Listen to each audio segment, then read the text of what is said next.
First of all, so I'll just start with 226, and it was a kind of a contentious bill. If you were following it, I gave kind of, you could say, a passioned speech on the House floor about this. I'll tell you, nobody really saw this bill coming.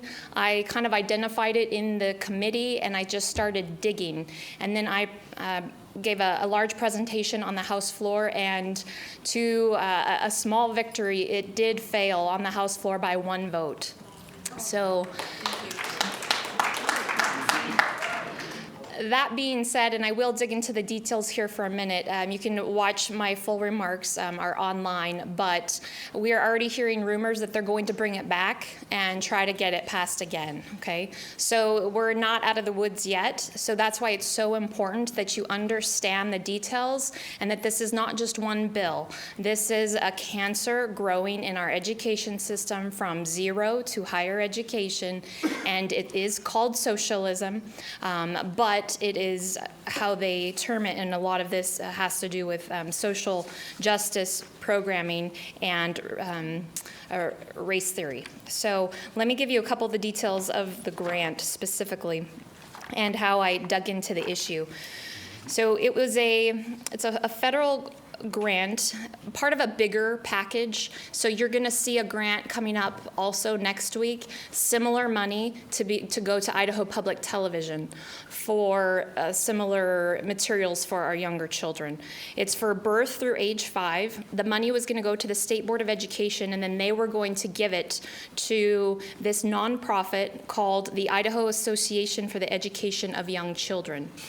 So that nonprofit is an affiliate with the national group, the National Association of the Education of Young Children.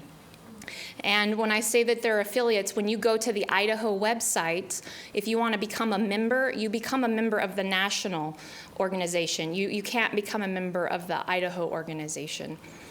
So in their request, it says that their goal would be to provide education resources for these kids. So you go to their website. I'd like to start with the national website because some of the language that they used there was the most alarming, where it talked about how, I don't know if I can find it quickly enough, but how being white and male is gives you, sorry, I can't remember the quote exactly here. I have too many. Means that you're automatically privileged. And then when you go to the actual Idaho website, you can go to their Professional Development Institute link, and at the bottom of that is classroom literature. These are part of those resources that would be given to these educators, and it's 14 specific little local collaboratives, and there's a book list that is on our Idaho website. And let me read to you a few of these. A picture book that invites white children and parents to become curious about racism, accept that it's real, and cultivate justice. They have Being Misgendered, 10,000 Dresses, Liana's Lunchbox, a Ramadan story, but no books on Christianity anywhere in the list.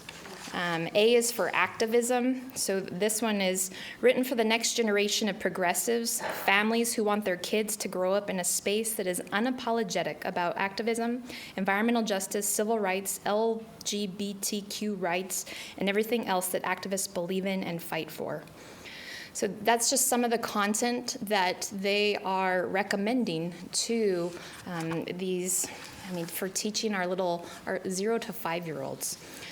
I could go into more and more of the details on that, but I think it is good that we were able to kill it, and it's coming back around. So I'm digging into, there's even more troubling information about what this group is doing here in Idaho and to our kids. So thank you for your support.